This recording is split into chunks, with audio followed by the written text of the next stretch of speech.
Hello everyone and welcome to Drama Explorers Academy. Today we're learning about body language in drama. Body language is the way we use our bodies to show how we're feeling or who we're pretending to be. In drama, our bodies help us tell the story without even saying a word. There are 4 important things we need to know. If you're happy, you might smile, stand tall, and move around quickly. But if you're sad, you might look down, walk slowly, or slump your shoulders. Using our bodies to show emotion helps the audience understand how our character feels. Think of a scary giant. How would they walk? Maybe big, heavy steps.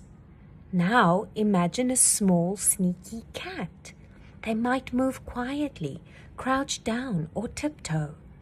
Changing how we move and stand can make our characters more believable. When we act on stage, our movements tell part of the story. If a group of people is walking together as soldiers, they can all march in the same way.